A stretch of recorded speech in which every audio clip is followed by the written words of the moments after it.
Today, we're talking about how to create your customer service strategy.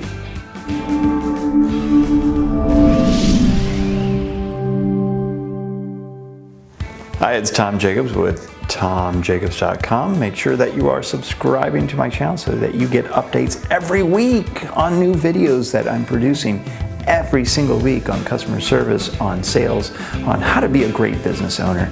And that's what I do. I help business operators move to becoming business owners so that you can live the dream life and the freedom that you absolutely deserve. That's why you got into business in the first place, isn't it? That's why I got into business, is to create some freedom. And I know in the first couple of years it wasn't so free, but it's gotten a lot better. And it's all about process, staff, and everything that we go through on these weekly videos. So I welcome you to join the crowd and join the conversation as well. So make sure that you put in some comments below, asking lots of questions. If you're watching this on Facebook, then definitely put some comments below, as I do read all of those and oftentimes comment.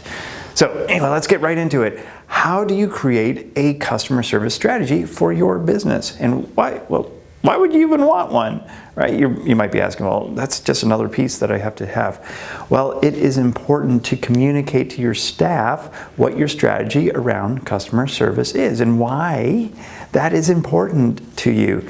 So let me give you a couple examples. So I have two businesses, actually I have three, but two customer-facing businesses, and the one is a very high-touch personal training studio. So customer service to us is anything that you need to do to delight the customer and really over-deliver to them. And that means maybe giving them gifts. It means extra phone calls. It means a high level of touch and service. What that also means is that's a higher cost to me, because now I have to employ more people to have a higher level of touch, because we're doing more phone calls, we're doing more in-person things, and we're doing all sorts of touches, like I said, to delight that customer. Might be sending out cards, we'll be doing other things like that.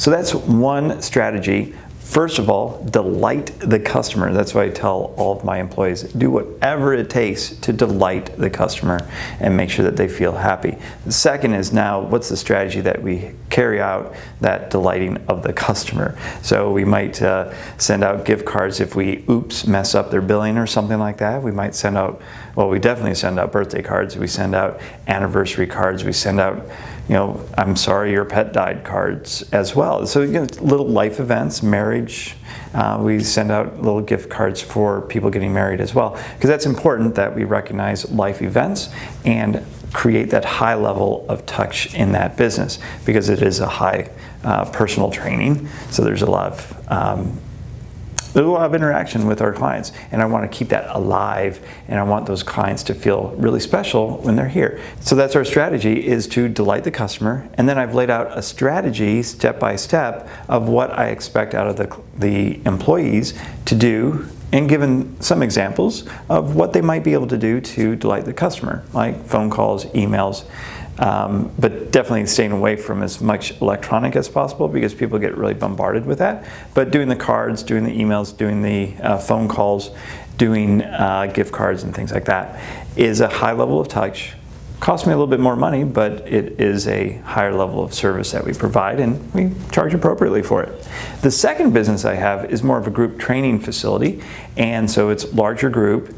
It's a lower price point, but I still want to delight the customer. And so the strategy still is delight the customer, and then I've laid out ways that we do that. So it might be special group events. So it's not one-on-one interactions, but it's more of a group event. We're creating a community, and then also involving the other members in the facility to create that community along with us. So again, it's still somewhat high touch, but as you can see, there's not the gift cards, there's not the cards, there's not the phone calls, there's not the higher level of touch that the personal training business actually provides. So that is a different strategy and a different business based on the price point that the customer pays for it.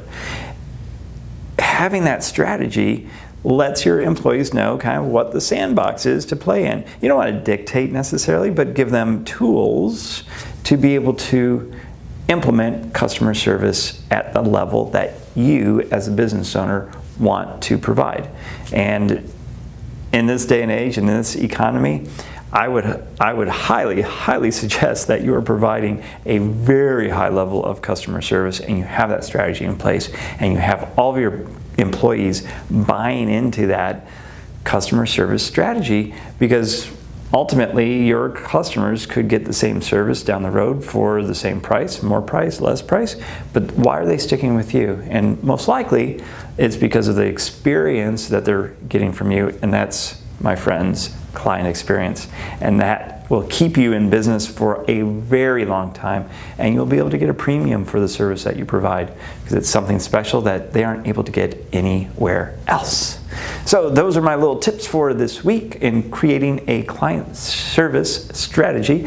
I would love to see if you actually do it, and I would love to see some examples of what you've provided for your employees. So if you want to just send me an email, tom@tomjacobs.com, I would welcome those emails, and I'll even give you a response on what it looks like to me and give you some suggestions if you would like. So please contact me. Let's have a chat and see what I can do to help you and your business. Till next week, take care.